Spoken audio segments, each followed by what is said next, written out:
o professor Dr. Adalto Lourenço, físico e um exímio pesquisador, intérprete das escrituras também, através da ciência, dos estudos que ele realiza. Professor Adalto, é uma alegria recebê-lo de volta aqui no programa e minha primeira vez de conversar com o irmão também. Estou muito feliz, seja muito bem-vindo, meu irmão. Muito obrigado, é um prazer estar de volta aqui e poder compartilhar um pouquinho a respeito dessa parte de Gênesis e ciência, que é algo fascinante. Sem dúvida, tem muita coisa para a gente conversar. Espero que dê tempo, né, aqui no nosso reduzido programa, da gente conversar bastante. Professor, eu vou começar pedindo para o irmão passar essa informação para quem nos assiste. Nós vamos até colocar no GC também, de um site que o irmão está elaborando, já está no ar até, se eu não me engano, desses conteúdos de aulas, para que as pessoas também tenham acesso a esse material que o irmão durante toda a carreira produziu. Por favor. Legal. Eu estou produzindo uma série de, literalmente, cursos e todos eles estarão disponíveis lá no comotudocomeçou.com.br. Eu quero colocar ali esse material todo que Deus tem me dado ao longo da vida, para que pessoas possam começar onde eu cheguei. Por exemplo, o primeiro curso, que é o Como Tudo Começou, está relacionado com o livro Como Tudo Começou. Serão 40 aulas voltadas especificamente para os temas do livro. O negócio é que tem muita coisa nova ali, então muita informação nova e vai ser colocado de uma forma bem palatável, fácil da gente poder digerir. Sim. Então, de novo, é um material que está lá, entra, dá uma olhadinha lá no comotudocomeçou.com.br, a informação estará disponível toda hora. Sem dúvida, essa é uma das grandes facetas do professor Adalto também, essa facilidade nas explicações. Não é à toa que sempre que o irmão vem aqui, os vídeos do irmão viralizam na internet com essas explicações também, porque todo mundo fica muito acessível. Professor, vou mostrar aqui alguns dos livros que eu tenho em mãos aqui. Vou pedir para o irmão rapidamente falar para a gente o conteúdo que o nosso telespectador vai encontrar em cada um deles. Vamos começar com esse daqui, ó, Gênesis 1 e 2. Esse livro, praticamente, ele trata o que um cientista poderia falar a respeito dos 2 primeiros capítulos da Bíblia. Então, é um livro voltado só para isso. Gênesis 1 e 2, capítulos 1 e 2 do livro de Gênesis. O que o texto fala e o que a Bíblia, o que a ciência tem dito a respeito. Muito bacana, esse é um material produzido, né, e editado pela editora Fiel. Inclusive, gentilmente mandou um exemplar aqui para o programa também. Obrigado a toda a galera da editora Fiel também pelo trabalho e pelo suporte. Esse daqui, eu quero que a gente comente também durante o programa um pouquinho sobre essa questão do dilúvio. Fala pra gente, professor. Tá. O dilúvio em Gênesis é um livro que trata especificamente do relato que vai de Gênesis capítulo 6 até o capítulo 9. Por exemplo, de onde teria vindo toda essa água, para onde teria ido toda essa água, o número de animais dentro da arca, o tamanho da arca, ou seja, uma lista completa a respeito do dilúvio, de novo, voltado do ponto de vista da ciência. Legal. O negócio é a informação que está lá. A ciência corrobora ou não? Sim, sim. Esse é um tema que eu espero que a gente consiga tratar também durante a nossa conversa. Para a gente encerrar, o livro da triste história da evolução. Esse é um livro que eu escrevi para crianças, que os pais podem usar, ele é todo em forma de rima, ajudando a criança a entender por que a evolução não funciona. Então, é uma forma bem simples, bem prática, mas bem objetiva também em todos os temas relacionados com a evolução. Muito bacana, tem todas as indicações para você, os contatos. Professor Adalto também estarão à sua disposição, inclusive lá no nosso perfil do Instagram. Se você quiser outras informações, o site, Instagram, tudo lá para você. Acesse o perfil oficial do programa que você vai ter acesso a todos esses contatos também. De novo, obrigado, viu, meu irmão, pelo carinho. E o Vejam Só tem o privilégio de receber na noite de hoje também o professor Dr. Marcos Eberlin. Ele é um parceiraço aqui do Vejam Só, sempre atende os nossos convites. Um homem que, apesar de todo o conhecimento, destaque, prêmios, é uma figura super simples e humilde. Professor Eberlin, obrigado pelo carinho. Seja muito bem-vindo novamente, meu irmão. Zeca, um imenso privilégio, ainda mais que agora moro a poucas quadras daqui, dá para até vir andando, não é? E o imenso privilégio hoje, ainda mais, de estar ao lado aqui do professor Adalto. O Adalto tem sido inspiração para os brasileiros, inspiração para mim. Comecei nessa jornada inspirado pelo Adalto, como muitos brasileiros. E ter o Adalto do lado é para poucos, né, sem Zeca? Dúvida, sem dúvida. É um privilégio imenso estar aqui com você e com o Adalto, com certeza. Sem dúvida. A gente que agradece demais, professor, pelo carinho. Não sei se a Angélica sabia dessa informação da proximidade, agora seu celular vai tocar mais agora, hein? Ela sabe. O problema é que ela sabe, Zeca. Ah, então tá explicado, então. Porque ela sempre procura o professor Marcos e gentilmente ele sempre nos ajuda, nos atende também, sempre com muito carinho. Professor, vou mostrar também aqui o material. Inclusive, se eu não estou enganado, a gente já falou desse material em uma outra oportunidade também. Explica para os nossos telespectadores o que eles vão encontrar aqui, por favor. Zeca e todos que nos ouvem, a gente sabe muito bem que o naturalismo investe nas nossas crianças, nos nossos jovens, nos colégios, nas universidades. Infelizmente, a universidade não é o ponto e o contraponto, é o ponto e o ponto e o ponto. Darwin é absoluto e acabou. Sim. E o Adalto escreveu aquele livro para crianças, esse é mais para adolescentes e jovens. São 105 caricaturas bem divertidas e uma imagem vale mais do que 1000 palavras. E a gente quer, então, com essas imagens, com essas caricaturas, desconstruir o que estão tentando construir, um castelo de areia do darwinismo. Sim. Mostrar claramente para os nossos jovens e adolescentes que a evolução não faz sentido, do ponto de vista científico. E então tem uma caricatura divertida, é o duelo científico do século, Darwin pela evolução, Michael Behe pelo design inteligente. E também tem um texto para reforçar a imagem, para que os nossos jovens, nossas crianças, pode começar com o livro do Adalto, depois passa para esse daí, tenham fixados em suas mentes que fomos feitos por design inteligente. Não resta dúvida, as evidências são todas claras, cristalinas, de que fomos feitos por design inteligente. Estão tentando contar uma história, uma narrativa completamente equivocada, a gente sabe hoje. Então, pais que estão nos ouvindo, invistam na formação dos seus filhos. Sim. Muitos pais compram livros paradidáticos, inclusive de colégios confessionais. Veja só, outro dia eu estava lá com um livro paradidático de um colégio confessional, eu li e falei, gente, que absurdo. Mas tá lá. Então, pais, compram os paradidáticos do Adalto e do Marcos e treinem seus filhos na verdade de que realmente fomos feitos prontos, eles levarão essa verdade para o resto da vida. A Bíblia fala, né? Ensina o menino no caminho que ele deve andar. Ele deve andar no caminho da Bíblia, no caminho da boa ciência. E ele está pronto, então ele vai estar vacinado. E essa vacina é uma dose só. Não precisa nem de reforço, né? Tomou essa vacina, olha, uma dose só, ele vai estar vacinado para a vida toda, com boa ciência, a boa ciência do Adalto, desse livro que eu escrevi também.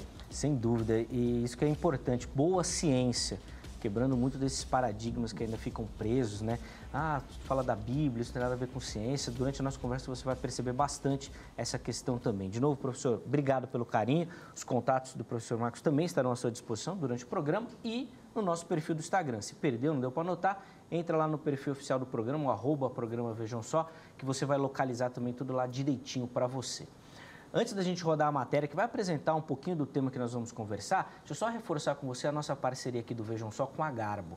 E depois que a Garbo entrou aqui no programa, o nosso estilo é outro, não é verdade? E você também que nos assiste pode ter acesso. De repente você tem algum evento importante ou quer mudar até o seu jeito de se comunicar e o visual fala demais sobre a nossa comunicação. Então, procure pela Garbo nas redes sociais ou no site garbo.com.br. Você vai encontrar todo o portfólio da empresa e também os endereços das lojas físicas. Vá até uma loja e lá você fala que viu aqui no Vejam Só. E além de ficar elegante, bonito, vai ganhar um baita desconto também, tá bom? Então procure pela Garbo, eles vão conseguir te ajudar nessa questão. Militão, irmão André, meus parceiros lá na Garbo também, um grande abraço. Deus continue abençoando o trabalho de vocês. Vamos assistir a matéria, vai apresentar o tema, na sequência a gente volta com as primeiras observações aqui dos nossos convidados. Vejam só. Você provavelmente já leu ou ouviu muitos teólogos ensinando sobre os 2 primeiros capítulos do livro de Gênesis. E talvez já tenha se perguntado, o que um cientista diria ao ler esses capítulos? Como relacionar o criacionismo às descobertas científicas?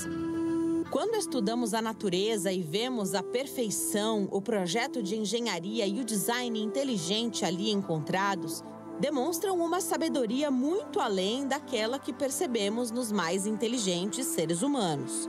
É uma sabedoria que transcende a nossa. Seria possível que a afirmação encontrada nos primeiros capítulos de Gênesis, que todas as coisas foram criadas com toda a perfeição, seja verdadeira?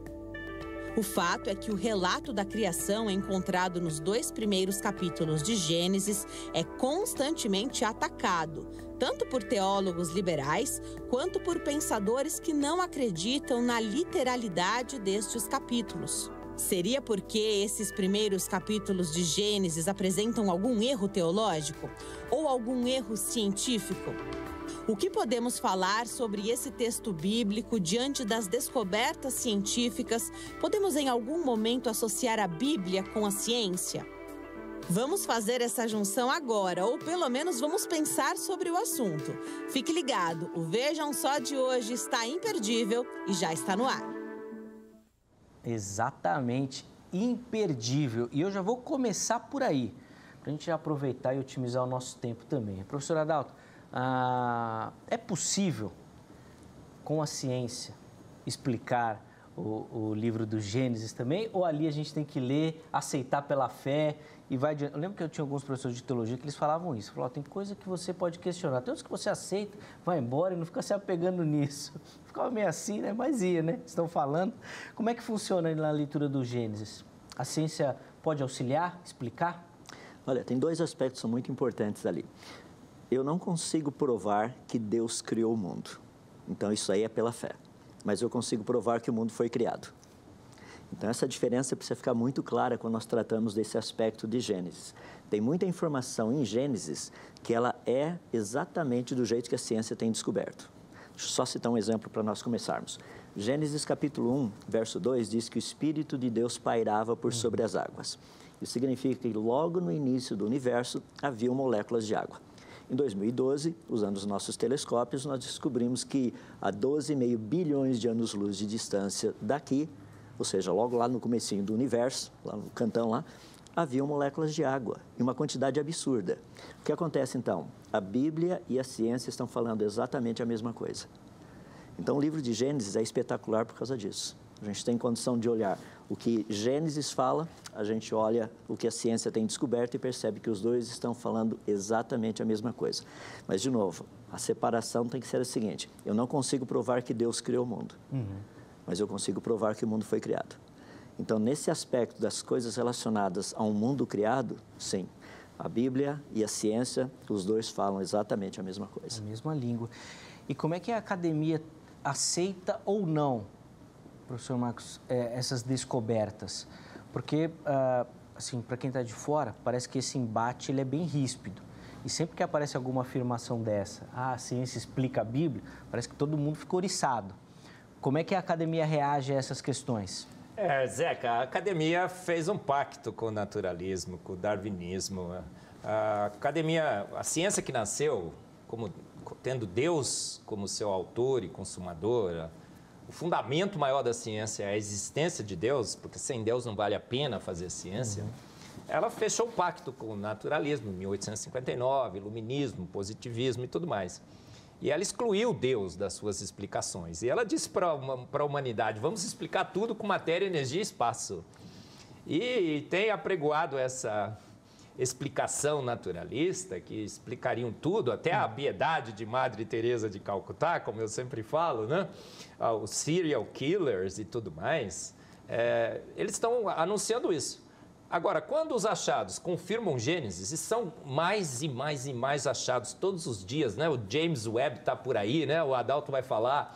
Quando tiramos a foto do universo e vemos que ele foi formado pronto, quando a gente vai no DNA e vê que realmente fomos formados de um único casal, da Eva mitocondrial e do Adão Y, quando a gente sequencia o genoma e vê que faz o quê? 6.000 anos que estamos aqui, quando nós vamos e tiramos uma foto do satélite e vemos que os continentes estão separando, mas faz pouco tempo que eles estavam unidos, como a Bíblia diz que havia apenas uma porção seca em Gênesis, eles falam, nossa, inexplicável, surpreendente, não é assim? Olha, um achado absolutamente surpreendente. Por quê? Surpreendente dentro do modelo naturalista e totalmente coerente com a palavra de Deus. Então, os achados estão se acumulando, eles estão ficando cada vez mais surpresos e surpresos, e a gente cada vez mais convencido de que Gênesis é literal. Diz que a Bíblia não é um livro de ciência, claro que é. Ela traz conhecimento sobre as nossas origens, ela traz conhecimento sobre sanitarismo, sobre alimentação, nutrição e tudo mais.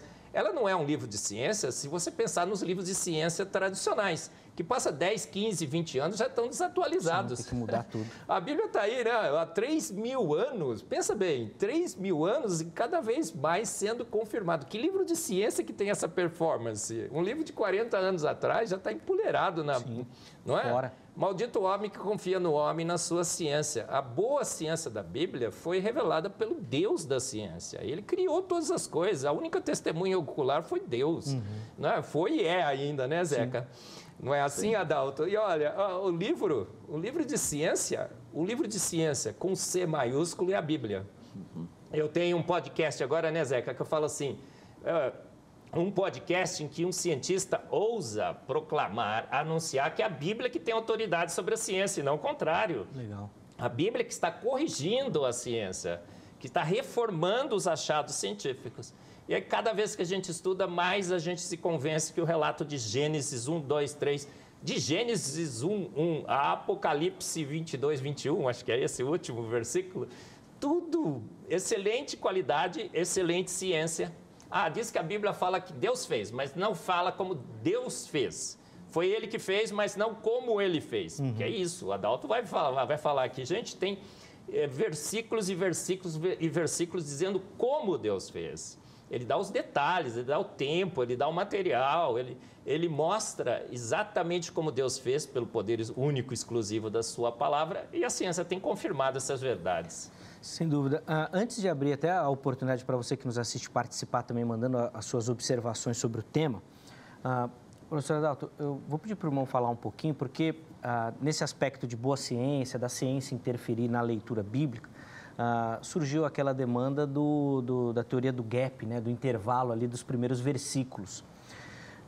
Numa ideia de organizar com as descobertas científicas. Então, a Terra tem milhões de anos, não dá para ser tudo ali. Como é que o irmão fala sobre essa questão aí desses 2 primeiros versículos do texto bíblico? Milhões de anos, um intervalo ou não? Aquela teoria da Terra jovem, ela é mais plausível também. Por favor. Olha, quando eu olho para as Escrituras, eu procuro pensar o seguinte.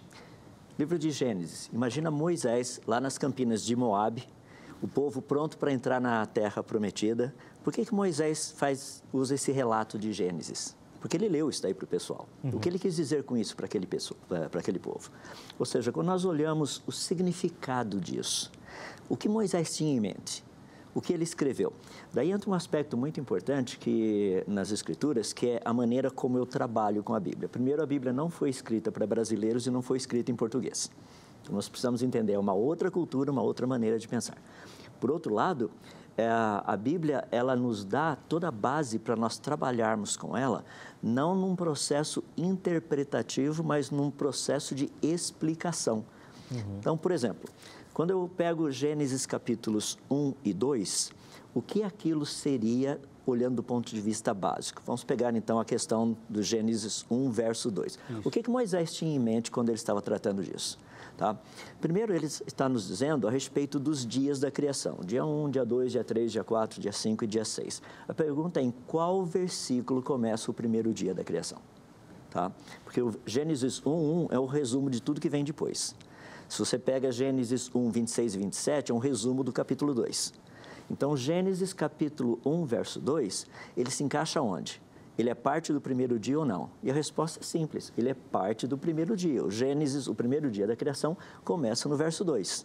Quando ele termina lá no verso, nem lembro o verso agora, que diz que e houve tarde de manhã o primeiro dia, o verso 5, nesse verso ali assim a gente sabe quando terminou o primeiro dia. Então, voltando para dar uma ideia geral, não existe necessidade de um período de tempo. Por duas razões. Se houvesse um longo período de tempo ali, obviamente, seres vivos dentro daquele período teriam passado pelo processo de morte, que é inclusive o que a teoria do hiato propõe. Sim. Portanto, a morte já estaria no mundo antes do pecado de Adão. Isso não faz sentido. Porque se a morte já tinha entrado no mundo antes do pecado de Adão, rapaz, a Bíblia toda não faz sentido mais. Então, o aspecto principal, é um aspecto teológico, é esse. O segundo é que não faz sentido ter absolutamente nada da maneira como o texto foi escrito, como tratando esse período como se fosse um período gigantesco. Não, era um dia apenas o começo. Só para ficar bem claro o que eu estou dizendo. A Bíblia diz assim, que houve tarde e manhã o primeiro dia. E no verso anterior diz que Deus faz separação entre a luz e as trevas. Onde nós encontramos luz? No verso 3, Deus diz, haja luz. Onde nós encontramos trevas? Que é parte do primeiro dia. Sim, já no começa. Verso 2, diz que ali no verso 2 havia essa escuridão gigantesca. Sem forma e vazia. Então, o verso 2 é onde começa literalmente o primeiro dia. Não há necessidade nenhuma de longos períodos de tempo. Por falar nisso, o pessoal que fez essa proposta, a teoria do hiato, ali fala do dilúvio de Lúcifer, que Lúcifer literalmente tinha produzido um mega dilúvio, teria produzido uma quantidade absurda de extinção. Sim. E os fósseis viriam daquele período e tudo mais. Exatamente. Foi uma organização, uma demanda. Aqui no Vejam Só, a gente já tratou em algumas oportunidades sobre essas teorias também, envolvendo a figura de Lúcifer e também da criação. Vou pedir para ambos comentarem, eu vou começar com o professor Heber, depois eu volto, porque eu vi um vídeo, professor Adalto, inclusive no seu canal do Instagram, falando sobre a questão do carbono 14. Gente, eu não sou cientista, então se eu tropeçar aqui, vocês me ajudem, hein? Mas que, pelo que eu observei, é algo que é utilizado muito frequentemente para justificar esse tempo. Não, nós achamos esse osso, pôs lá o carbono 14, 10 milhões de anos, 30 milhões de anos. E eu vi o professor Adalto falando que não era bem assim. Como é que funciona isso, professor Marcos? É ou não é assim? Zeca, são os métodos de datação radiométricas, os elementos radioativos que decaem, você tem uma taxa, eles fazem uns cálculos e tudo mais. Bom, esses métodos funcionam? Funcionam se você parte de alguns pressupostos.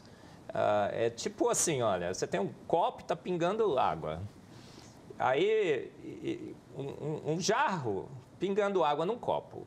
Aí você vê lá que tem uma certa quantidade de água no copo, você vai lá, mede a taxa de gotejamento, e aí eu te pergunto, Zeca, pela taxa de gotejamento, pela quantidade de água que você tem no copo, você saberia me dizer quanto tempo faz que está gotejando água naquele copo? Aí você fala, eu conseguiria, se eu pressupor alguns detalhes. Por exemplo, que o copo estava vazio no início. Que o gotejamento sempre foi o mesmo. E que a quantidade de líquido naquele jarro que goteja também tinha sido, você pega a quantidade de líquido no copo, joga para cima, faz uns cálculos lá. Tudo pressupostos. Mas você não tem como verificar. Alguém pode ter ido lá e começado o experimento com o copo já com água. O gotejamento pode ter variado durante todo o experimento.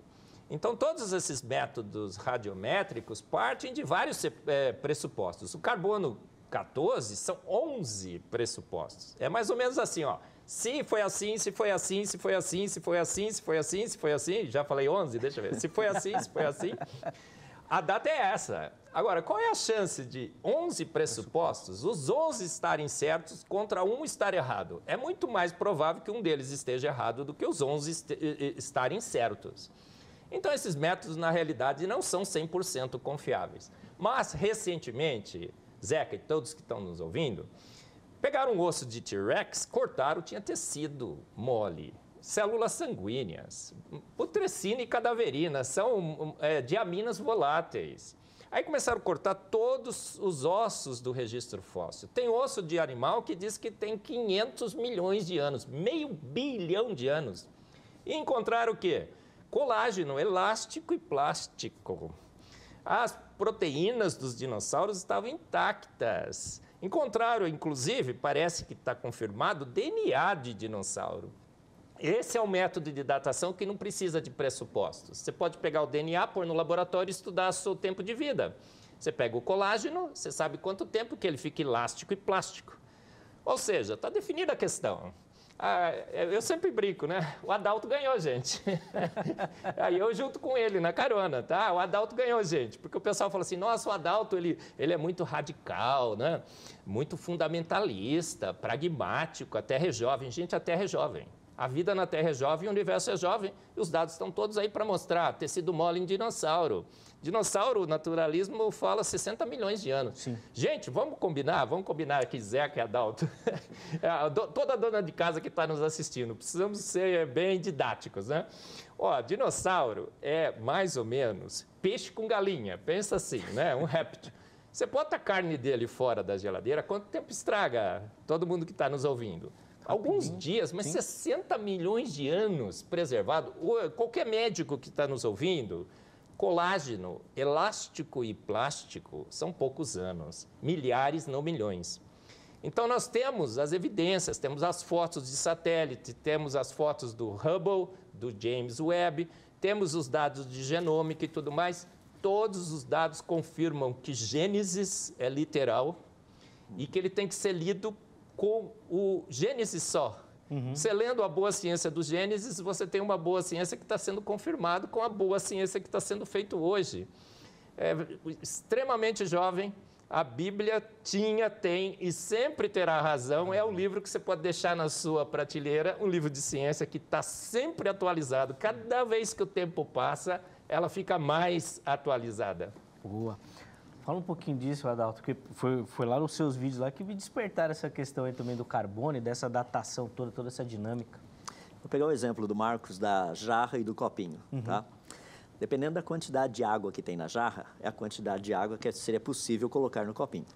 E se a quantidade de água na jarra for bem pouquinha, bem pouquinha mesmo, quanto que daria para colocar no copinho? Só aquela quantidade de água. Sim.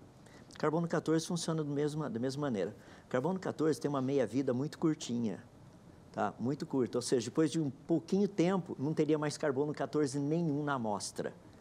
Então, a gente pega, por exemplo, de uma forma bem específica, os nossos equipamentos, você consegue medir essas quantidades de carbono 14 com uma certa precisão, até uns 6 mil, tem gente tentando até 10 mil, tem alguns meio dizendo que vai até 20 mil anos. 20 mil anos. Então, quando estão falando que carbono 14 datou milhões de anos, quem falou isso não tem noção de método de datação. Carbono 14 é para coisa bem recente, bem recente. Os nossos equipamentos, se você medir a quantidade de carbono que ainda está presente, assim, dando aquela super colher de chá para o pessoal naturalista, não passaria de 60 mil anos. Então, se você olhar um negócio ali, tem carbono 14, você pode afirmar categoricamente que isso aqui não tem mais do que 60 mil anos. Só para você ter uma ideia, nós temos diamantes que foram datados, não diamante, mas a rocha onde o diamante foi datado, essas rochas tinham mais de 500 milhões de anos e tinha carbono 14 no diamante.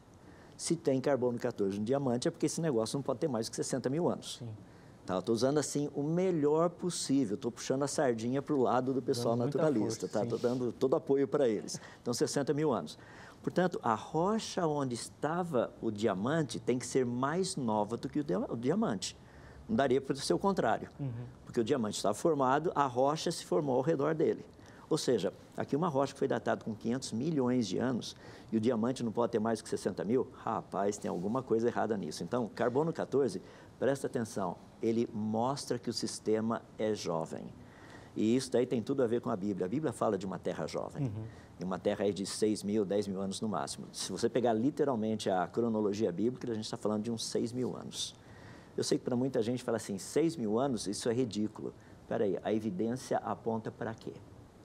Como cientista, a gente tem que ir pela evidência. Não adianta eu colocar o resultado final e falar assim, olha, esse é o resultado. Não, eu tenho que ver toda a evidência. Essa evidência aponta para qual resultado? E a evidência, tanto no planeta, quanto na vida, quanto no universo, aponta para algo recente, bem recente.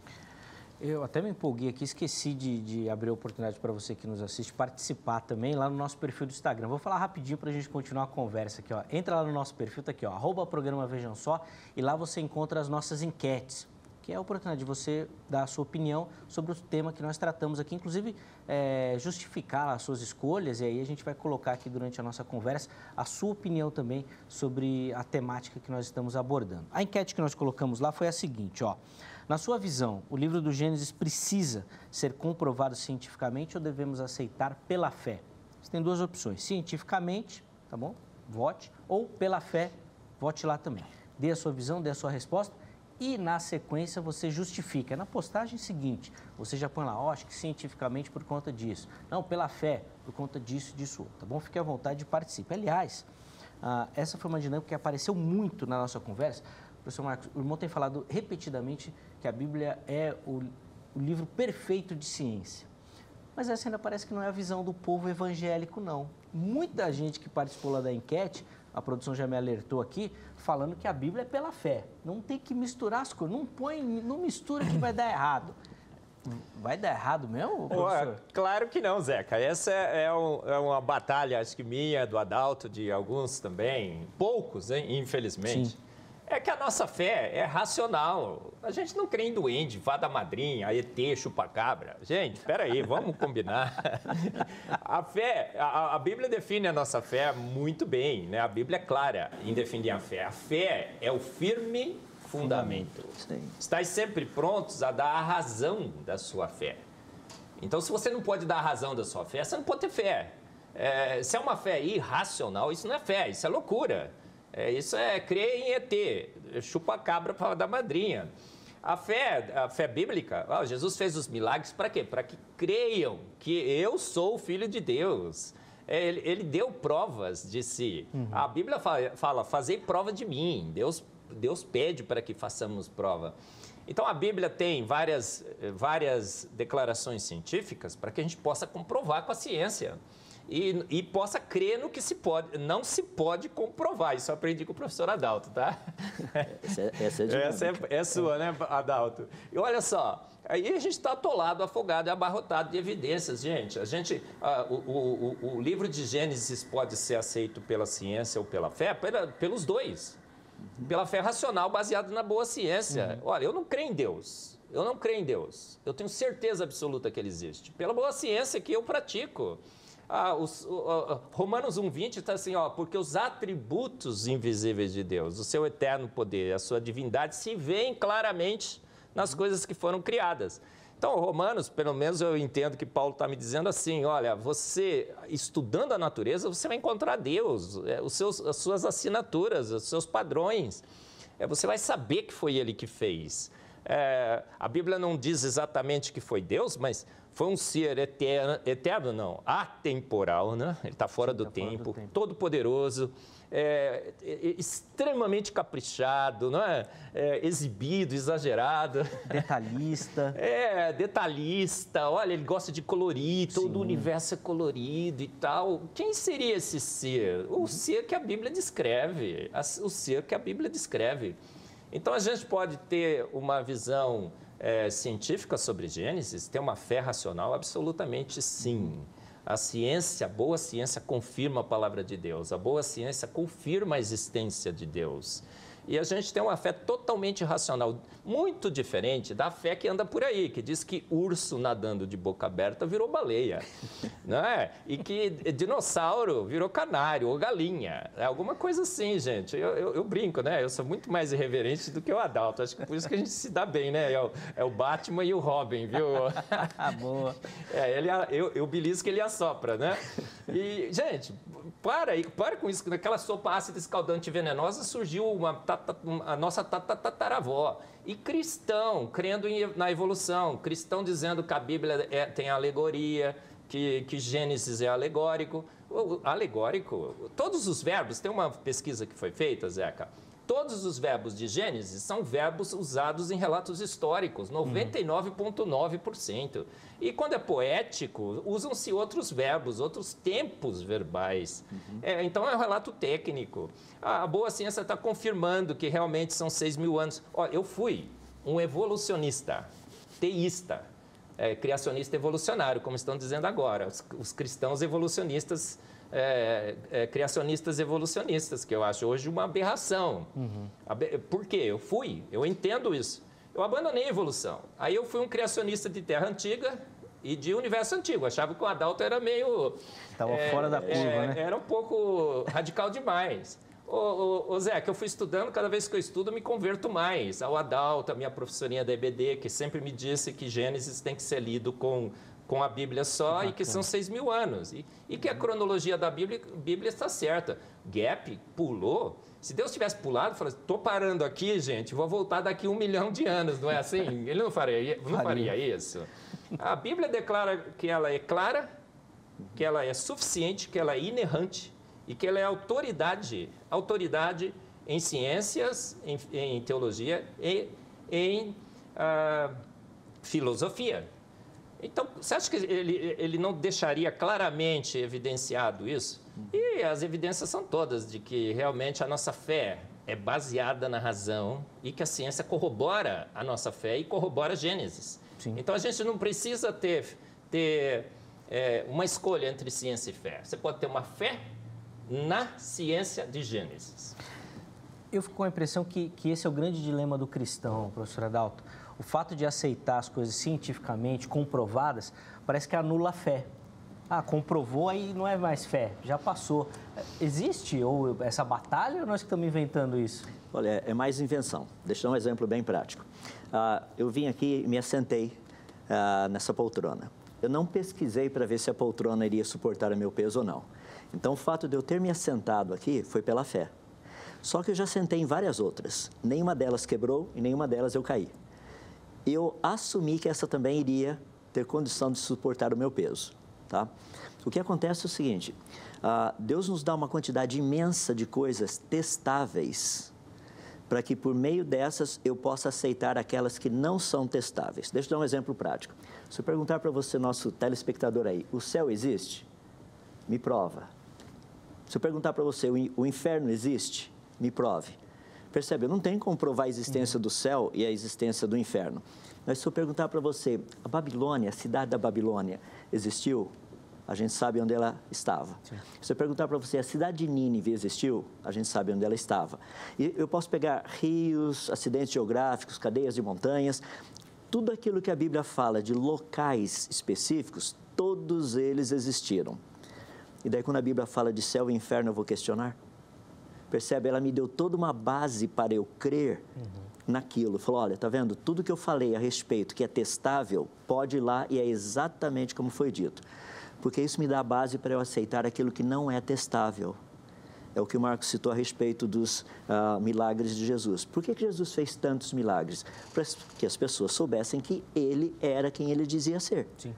Ou seja, a mesma coisa a Bíblia nos dá nessa quantidade imensa de coisas testáveis. Como o Marcos falou, a nossa fé é uma fé racional. Não é uma fé que crê na fé. É uma fé que crê nas evidências que Deus nos deu. Por meio dessas evidências que são testáveis, agora eu posso aceitar aquilo que não é testável também. Por quê? Porque em todas essas coisas testáveis, a Bíblia está correta. Assim funciona a nossa fé. É uma fé racional, uma fé inteligente, que me faz crer naquilo que é o racional, mas que eu não consigo provar. Por exemplo, o céu existe? Eu não tenho dúvida. Por que eu creio que o céu existe? Por que eu creio que o inferno existe? Porque todas as outras coisas que a Bíblia me fala a respeito de locais, eles existem. Sim. Por que nisso a Bíblia estaria errada, se em todas as demais ela está correta? Assim que funciona. Ô Zeca, deixa eu só complementar rapidinho com o exemplo que eu lembrei agora, que acho que é muito bom. Tomé duvidou que Jesus tinha ressuscitado. Sim. E ele falou assim, só se eu tocar as marcas. Jesus falou assim, seu herege, seu descrente, vou mostrar nada. Ou você crê ou você crê. Ele foi assim que Jesus fez. Não, Jesus voltou lá e falou assim, Tomé, toca.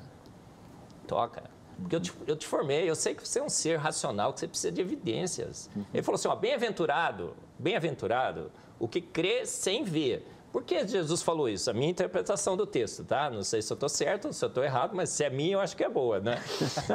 Eu vejo assim, Jesus falou assim, cara, por que é feliz o que consegue crer sem ver? Porque é muito difícil. Deus nos fez, Ele sabe que somos seres que precisam de evidências. A gente não chega lá num prédio e alguém fala assim, olha, pula que você vai levitar. Você fala, pera, o que é isso? Eu já vi um monte de gente cair, né? Não, mas eu vou fazer uma oração aqui, né? Você vai sair levitando. Você vai pular? Você não pula. Pela fé, você vai voar. Não tem esse negócio. Eu acho que a gente tem...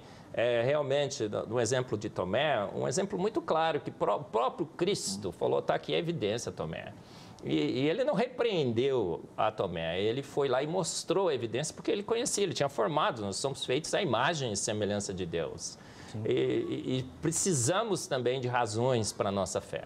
Sem dúvida. Inclusive, o professor Adalto lembrou bem, a figura de Jesus remete muito a isso, da forma como ele agia, né, falava e atuava, trazendo à memória do povo as profecias de Isaías mais emblemáticas, né? Uma questão da cura dos cegos. Sim. Isso nunca tinha acontecido. Isaías falou, ele virá e vai curar, vai dar vista aos cegos. E Jesus curava e fazia isso, trazendo à memória do povo exatamente essa questão. Esse é o ponto. Deus havia nos dado certos parâmetros para que quando o Messias viesse, nós soubéssemos quem ele é. Sim. É por isso que os milagres são tão importantes. Exatamente. E ele fez exatamente aquilo que nos foi dito no passado que ele iria fazer. Sim, sem dúvida, para trazer e reforçar isso e para que todos saibam. E é engraçado que como aqueles que esperavam não fizeram essa associação. É interessante a gente pensar nisso. Nós estamos caminhando para o final desse bloco aqui, mas eu quero falar ainda sobre essa questão de Adão e Eva que o professor Marcos levantou. Em outra oportunidade aqui no Vejam Só, a gente falou um pouquinho sobre essa questão, principalmente da Eva, e eu queria falar dessas personagens tão importantes, professor Adalto, e que trazem também muita polêmica quando a gente vai falar. A ciência já caminha nesse sentido de um pai e uma mãe único para toda a humanidade? A resposta é sim, nós já temos evidências disso. Uma coisa que é fascinante, que eu tenho comentado com as pessoas, quando nós olhamos, por exemplo, da onde nós viemos como seres humanos, tá? Tem um pedacinho nosso ali, que é o material genético relacionado com o DNA mitocondrial, que isso aí é passado de uma geração para outra, mais especificamente pela mulher. Então, esse negocinho ali, esse pedacinho de informação genética, se você comparar com o que tem no mundo todo, pegar pessoas das mais diferentes chamadas raças ou etnias, você vai perceber que o DNA mitocondrial é praticamente o mesmo, tá? Isso significa que todos nós viemos de uma única e mesma mulher. Por exemplo, as minhas filhas têm o DNA mitocondrial da minha esposa, elas não têm o meu. Eu tenho o da minha mãe. E se você for olhar, vai sempre assim, você tem o da mãe, que foi da mãe de tal, da mãe, vai andando, vai chegar lá atrás, vai chegar na mãe de todos nós. E as evidências que nós temos são muito grandes, Marcos, inclusive, pode falar até com mais detalhe e propriedade a respeito disso. Que todos nós viemos de uma única e mesma mulher e viemos também de um único e mesmo homem. O negócio que é interessante é saber há quanto tempo atrás. Porque quando você pega, por exemplo, variabilidade genética, os estudos mostram que isso teria sido mais ou menos entre 5 e 6 mil anos atrás. Antes disso, parece que não havia variabilidade genética nenhuma. Se você pegar em crescimento populacional, rapaz, isso aí é fascinante. Por quê? Quantos milhões, bilhões de habitantes nós temos hoje no planeta? Se a humanidade tivesse aí algumas dezenas de milhares de anos, nós teríamos centenas de bilhões de habitantes no planeta.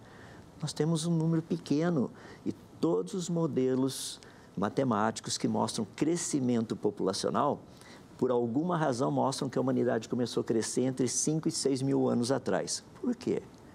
Percebe? É um tipo de um número mágico. 5, 6 mil anos atrás, 5, 6 mil anos atrás, crescimento populacional, variabilidade genética e a lista vai. Ou seja, o que nós temos é que há bem pouco tempo atrás, nosso pai e a nossa mãe original estavam aqui no planeta Terra. O fascinante é que a Bíblia nos dá o nome deles. A ciência nos diz que eles estavam lá, há uns 5, 6 mil anos atrás. Mas a ciência não saberia dizer quem. E Deus nos dá até mesmo esses detalhes. E é fascinante quando a gente olha esses detalhes na Bíblia. Porque, só para concluir, não é fascinante que esse estudo relacionado com o DNA mitocondrial ficou conhecido como Eva mitocondrial? Porque eles não pegaram Maria das Dores. ou, sei lá, dá um nome de mulher aí, mitocondrial. Por que Eva? Eu tive a oportunidade de conversar com alguns pesquisadores e eles falaram, porque esse é o nome mais apropriado. Eva, que todo mundo já relaciona com a origem e tudo mais. Só para concluir, tem um estudo que foi feito há bem pouco tempo atrás, que ele percebe pequenas variações, foi voltado para pequenas variações nesse DNA mitocondrial. E o interessante é que, estudando um número muito grande, verificou-se que existem apenas 3 variações. Isso é muito interessante, sabe por quê? Porque o DNA mitocondrial da humanidade não foi passado pelos filhos de Noé, mas pelas 3 noras de Noé. Faz sentido, não faz? Sim. Então a gente olha, por que existem 3 variações? Porque tinham 3 que foram as noras de Noé, das quais nós somos os descendentes. Sim. Logo no começo da fala, o irmão falou e colocou meio que entre aspas, assim, raças. E isso seria um erro, já que a gente veio todo mundo do mesmo lugar? Olha, deixa eu colocar de uma forma bem simples só para resolver o problema. Está vendo a minha cor? Eu não sou branco. Se você pegar uma pessoa negra, ela não é negra. Nós somos todos tons de marrom. Um pouquinho mais ou um pouquinho menos. Esse negócio que o pessoal fala, isso aqui é negro, isso aqui é branco. Rapaz, para com isso. Nós somos apenas tons de marrom, pequenas variações. E isso porque o nosso Deus, por ser um Deus extremamente sábio, quis que houvesse essa variedade. Então, esse negócio de raça só tem uma, raça humana. E se eu quiser deixar só mais um pouquinho, uma pitadinha pessoal, isso aqui é material cromossômico, tá? Só tem combinação X, X e XY. Se não for isso, não é do planeta. Não é do planeta, é ótimo, boa. Professor Marco, fala um pouquinho pra gente também dessa descoberta aí, já que o professor Adalto falou que você tem mais propriedade para falar.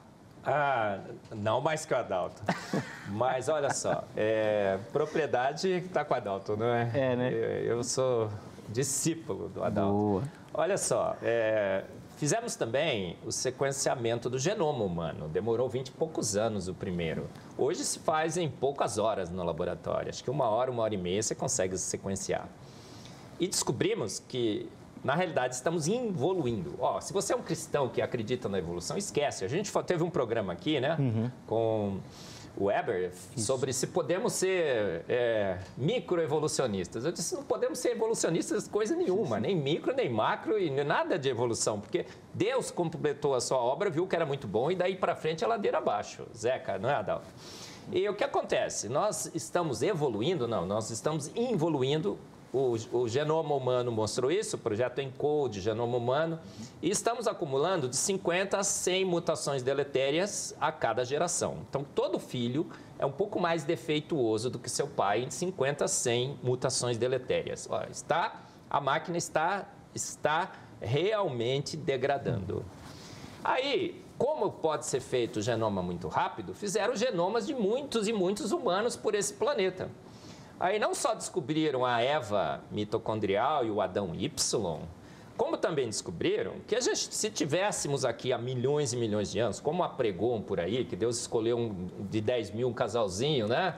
E aí que ele participa da evolução, nós teríamos uma quantidade muito grande de mutações deletérias. Estaríamos todos praticamente condenados a viver com doenças genéticas atrás de doenças genéticas. O que nós descobrimos? Temos muito poucas mutações deletérias.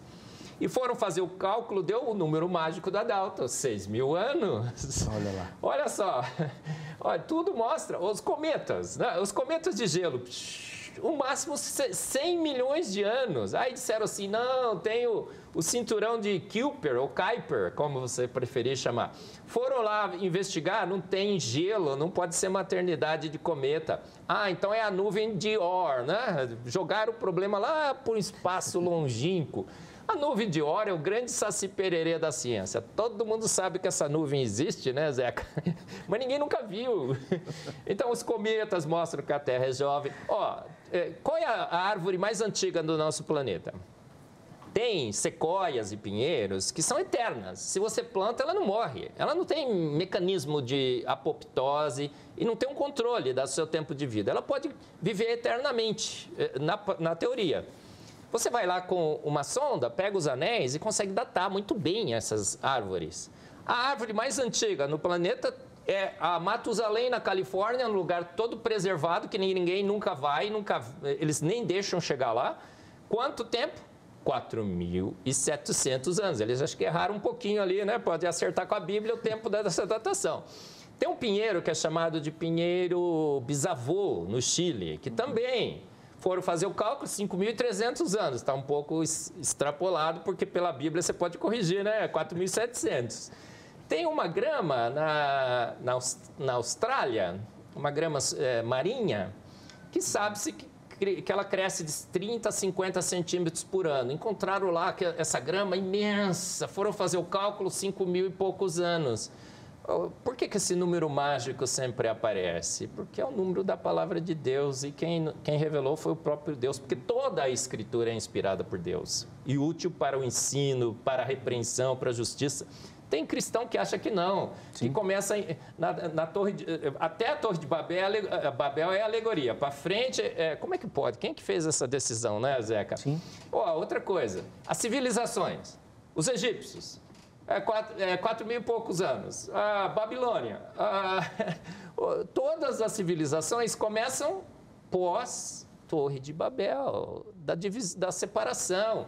Aí você vê que quanto mais longe eles estão do ponto em que se acredita que a Torre de Babel estaria, demora um pouco mais para elas se estabelecerem. Boa ciência se encontra na palavra de Deus, boa ciência se encontra em Gênesis. A ciência da Bíblia pode ser usada como guia para a interpretação dos dados científicos.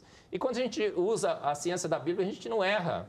A gente não tem os livros que se desatualizam em 20, 30 anos nas nossas prateleiras, gente. Vamos seguir a Bíblia, vamos ter a Bíblia como nosso referencial de boa ciência e vamos voltar, né, Zeca, a respeitar a palavra de Deus, até a palavra de Deus como nosso único guia de fé e prática.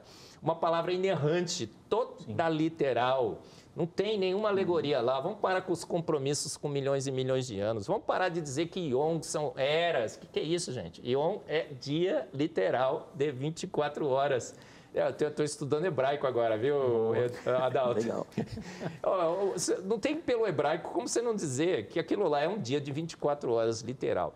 Ah, mas veja só, tem hebraístas modernos que estão falando que aquilo lá pode ser eras. Os hebraístas modernos estão usando um pressuposto naturalista para ler o hebraico. 3.000 anos de interpretação do hebraico, todos os hebraístas falavam 24 horas.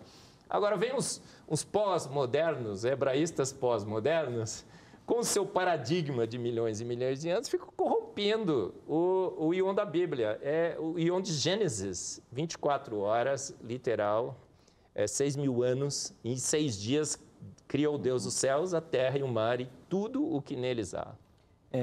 Esses arranjos teológicos e científicos que às vezes acabam criando tantas polêmicas, a questão do dias e eras é o outro, né, em cima dessa questão. Adalto, o professor Eberle falou 2 vezes sobre essa questão do cristão evolucionista, do cristão darwinista. Aqui no Brasil a gente tem uma discussão imensa, né? Pode o cristão ser de esquerda e tal, não sei o quê? Já vi que na ciência também tem essa discussão. Pode o cristão ser darwinista, evolucionista, microevolucionista? Tem alguma brechinha aí, alguma opção que dá para encaixar ou não? Olha, você pode ser. Eu já fui também evolucionista teísta, tá, lá no passado. E a minha passagem do evolucionismo teísta para o criacionismo foi um negócio assim que não foi eu acordei, deitei evolucionista, acordei criacionista. Tá? Foi um processo de alguns anos. Uhum. A resposta que eu tenho é bem simples, bem reta e direta. É possível ser cristão evolucionista? Possível é. O problema é que você está errado. Só isso. É possível. Só tem esse problema. Só tem esse pequeno problema. A pergunta é, mas por que eu estaria errado? Porque a teoria da evolução, tecnicamente, se você é darwinista, você vai perceber que Darwin escreveu um livro que diz que no título fala a sobrevivência. Se ele fala de sobrevivência, é porque alguns morrem e outros continuam. Ou seja, o evolucionismo é uma teoria baseada totalmente num processo de morte. Ou seja, a morte teria que estar no mundo desde o seu início. Não tem como. Uhum. Sei lá, apareceu a primeira célula lá naquela sopa maluca. Tá? Falando nisso, se aquela célula já era vida ou não. Bem interessante, né? Se for vida, então a gente tem um problema aí para ser resolvido. Mas, de qualquer forma, isso é outra história. Essa célula que surgiu ali assim, esse negócio todo acontecendo. Tá, isso daí seria, esse processo todo, essa primeira célula, ela já teria a capacidade de morrer? Ou ela teria a capacidade de reproduzir? Rapaz, se tivesse as duas, que coisa impressionante. Mas para o evolucionismo, morte teria que estar no mundo desde a primeira célula. Não tem como. Então, se a morte já estava no mundo desde o início, a Bíblia não faz sentido. Não faz nenhum sentido. Ou seja, você vai chegar e falar assim, duas amebas pecaram. Uma olhou para a outra e falou assim, seu complexo de Golgi é melhor do que o meu, a sua membrana, sei lá o quê. Sabe, não faz sentido isso. Ou seja, se a morte já estava no mundo, obviamente, a morte não poderia ser o salário do pecado. Seria só um processo natural. Então, Jesus veio para morrer por um processo natural. Ué, porque ele não morreu também por outros processos naturais que estão por aí? Por que a Bíblia dá essa ênfase tão grande na morte? Porque a morte é o salário do pecado. A Bíblia nos ensina isso. Então, quando uma pessoa se diz cristão e evolucionista, ele está negando uma das duas coisas. Ou ele está negando o evolucionismo que ele diz crer, ou ele está negando o cristianismo que ele diz aceitar. Isso é totalmente incompatível. Totalmente. A pessoa pode ser? Pode, mas ela vai estar errada. Ela vai negar um dos dois. Sim. Porque, em última análise, se você é cristão, você tem que chegar nessa posição que Marcos tem dito muito bem aqui, é o que eu defendo também. É uma terra jovem, faz pouco tempo e é do jeitinho que a Bíblia nos diz. E só para concluir, é por isso que eu gosto demais da Bíblia, creio que é um livro espetacular. Já percebeu que não foi lançada a versão 2022 esse ano, né? Nem a 2021, nem a 2020, a 2019. Ela é e sempre será a palavra infalível, inerrante do nosso Deus. Inclusive, quando lançam alguma atualização do texto, né? Que às vezes é padrão, às vezes com um português mais fácil, mais acessível, alguma tradução, a turma às vezes não gosta muito, né? Prefere o texto mais antigo, aquele mais rebuscado, sempre tem essas questões. Eu vou precisar chamar um intervalo rápido e, na sequência, no próximo bloco, o Adalto vai falar e o professor Heber vai comentar também sobre os 2 livros que Deus escreveu. Calma, não é heresia nova que nós estamos inventando, não. O Adalto vai explicar isso para você na sequência, tá bom? No próximo bloco, fica ligadinho. Antes do intervalo, tome nota do telefone da grade, da Academia Teológica da Graça de Deus, parceira aqui do Vejam Só. São mais de 20 anos caminhando junto. Você que gosta do estudo das Sagradas Escrituras, do estudo da teologia, quer aprimorar, lapidar esse dom que Deus colocou na sua vida, se capacitar para o ministério, para o trabalho do reino, procura pela grade, código 11 3115 0819 é o telefone da grade. Ligue em horário comercial, tá bom? E aí você tira todas as suas dúvidas. Os cursos oferecidos, os formatos, os dias, valores, tudo direitinho, para, quem sabe, você se tornar o próximo aluno da grade. Eu tenho certeza que será um instrumento de bênção na sua vida também, tá bom? Você que gosta de navegar aí na internet, vai lá no site da HIT e lá você vai encontrar muita informação da emissora e da nossa programação. Então, você que curte, vai ter muita informação lá dos nossos bastidores, dos programas, do conteúdo, tudo lá para você. E a HIT também está em todas as redes sociais, Instagram, Facebook e no YouTube. Tudo lá, todo o nosso material à sua disposição. No canal do YouTube você consegue ver e rever os nossos programas. Então, perdeu alguma edição do Vejam Só, ou inclusive quer compartilhar esse conteúdo. Imagina que surgiu na Escola Bíblica Dominical esse debate sobre a questão do Gênesis, dos dias, eras, o gap e tudo mais. Manda lá o conteúdo para o pessoal poder assistir também e aprender um pouquinho mais, tá bom? Tudo isso lá no nosso canal do YouTube, muito fácil de navegar e de se encontrar por lá, tá certo? Intervalo rápido.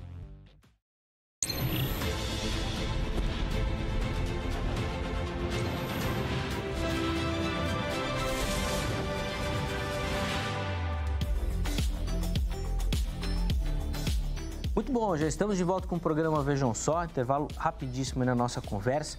Hoje recebendo aqui no nosso estúdio o professor Adalto Lourenço e também o professor Marcos Eberlin, falando aqui muito sobre a questão da ciência, da fé, utilizando de maneira mais específica assim, um relato do Gênesis para falar sobre essas questões. Inclusive, muito do assunto que a gente tratou no bloco anterior está aqui nesse material do professor Adalto, ó, Gênesis 1 e 2, falando muito sobre essa questão do intervalo, dias, eras e tudo mais, aí direitinho para você, ó.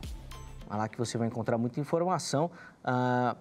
Não dá tempo da gente colocar tudo aqui. Aliás, professor, você como um bom físico, o tempo passa mais rápido hoje em dia ou é o mesmo tempo que a gente tinha antigamente? A gente só está mais atarefado, viu? O tempo continua sendo o mesmo, mas a gente está um pouco mais atarefado atualmente. Então, eu estou muito ocupado, então. A culpa não é da Angélica que o tempo está passando mais rápido, não. Se livrou, viu, Angélica? Se livrou dessa. Ó, nós estamos caminhando para o final do bloco, do bloco e do programa, né?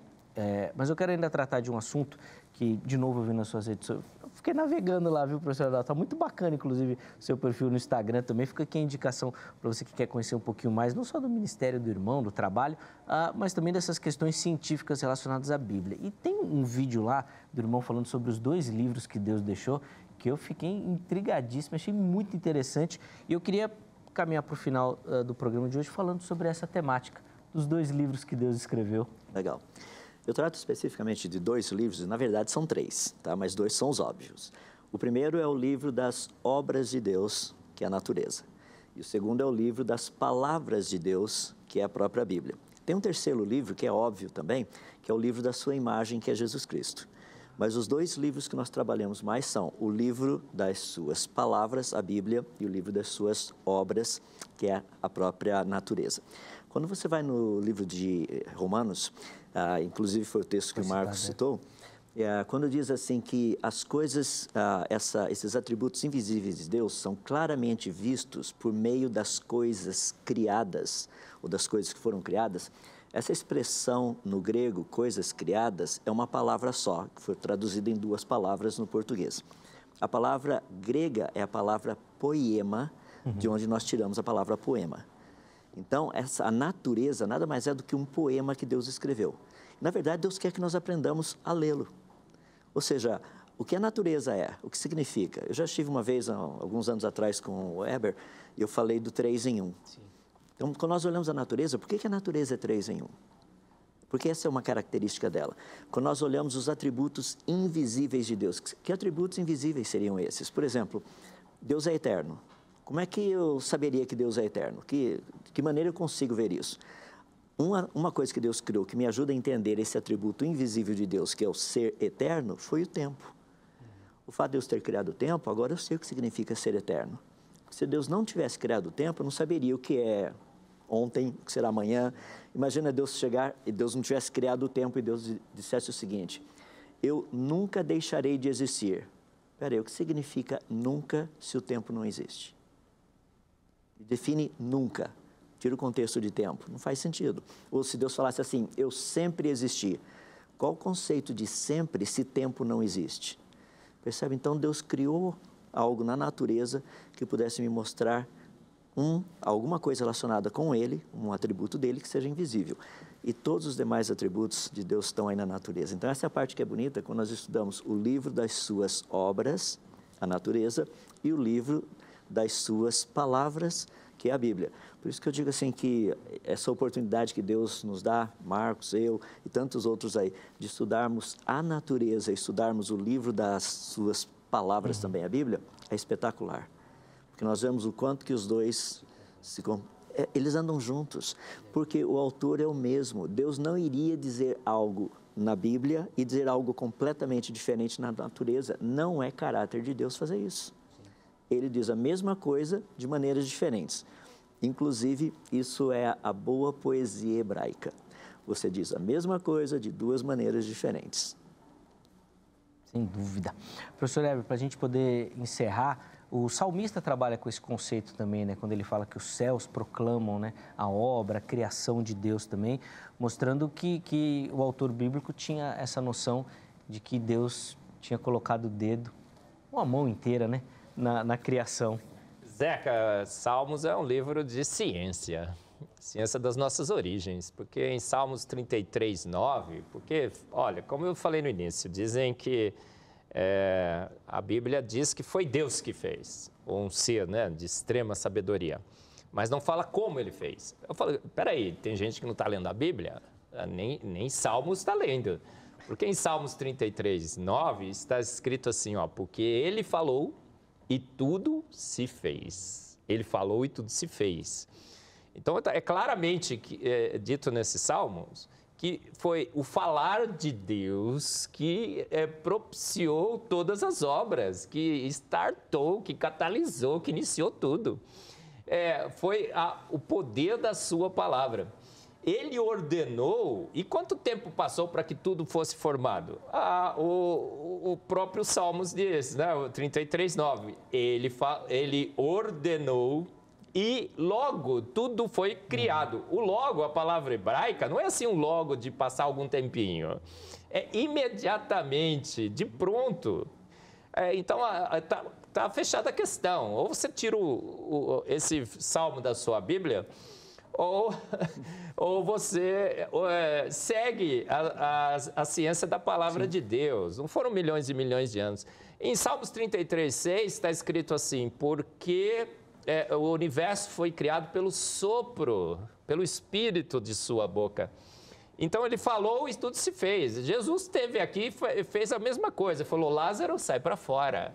Lázaro saiu imediatamente. A gente até brinca, né, que ele falou Lázaro, porque se ele falasse sai para fora, sairia todo mundo, né?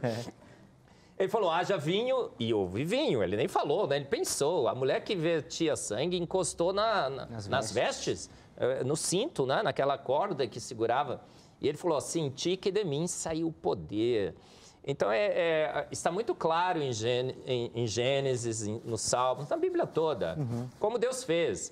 Os céus proclamam a glória de Deus, anunciam, né, a sua grandeza e tudo mais. A Bíblia fala, olha, sem palavras, sem selfies, sem fotos, sem vídeos, mas a gente ouve a sua voz. O pior é que tem agora foto, e tem vídeo, e tem selfie, né? O Hubble, né? Nós vamos falar, né? O Hubble mandou uma foto, olha só, já até foto tem, de um universo feito pronto. Subimos com os nossos satélites e monitoramos o planeta Terra. Zeca, todos que estão nos ouvindo. Olha só, a gente tem foto e a gente tem vídeo também. Pior que tem. E a gente viu que os continentes estão se afastando. Descobrimos isso com ciência moderna. E aí a gente fala assim, poxa, se está se afastando, a gente vai regredir. Regredir encaixa perfeitamente todos os continentes. Gênesis, aquele livro de alegoria, né? Que não tem ciência, falava assim, olha, e junte-se as águas num só lugar, um único mar. E apareça a porção seca, o único continente, que a gente chama de Pangeia. A gente vê quanto tempo faz que esse processo ocorreu, porque o tempo também é importante. Pela ciência, a gente descobriu que o encaixe é perfeito. E a erosão come as bordas. Então, esse processo não pode estar ocorrendo há milhões e milhões de anos, tem que ser muito recente. A separação, os rios agora correm para o mar. Os rios correm para o mar. Tem uma música que fala sobre isso. E o que acontece? Carrega os seus sedimentos e cria os deltas. O delta do rio Amazonas, foram medir a taxa de deposição dos sedimentos, ele nem sequer na África chegou ainda. Está parado no meio do Oceano Atlântico. E deu o número mágico do Adalto, 6.000 anos. Essa aqui ficou boa, né? Eu vou começar a usar o número mágico do Adalto, 6.000 anos. 6.000 anos, gente, né? Eu plagiei um pouco o Adalto nas minhas palestras, né? Porque o mestre, a gente aprende com ele. 6.000 anos, esse número mágico está em todos os lugares. Então, Salmos, os salmistas deixam muito claro também os mecanismos que Deus usou. Porque pela fé entendemos que pela palavra de Deus, o que é visível foi feito do invisível. Então, ele não pegou o casalzinho lá e escolheu, né, gente? Como tem muitos cristãos hoje, aquele samba do crioulo doido, misturando péssima teologia com péssima filosofia, com péssima ciência, como Adalto educadamente, né? Mais educadamente do que eu falei, né? Falou, gente, é péssima teologia. Você tem que corromper a ciência e corromper a Bíblia para encaixar as duas coisas. E não, a gente vê claramente que ele pegou pronto 6.000 anos, criou pelo poder da sua palavra. Boa. Eu vou precisar encerrar o programa de hoje, mas a ótima notícia é que amanhã nós estaremos de volta com essas duas figuras emblemáticas.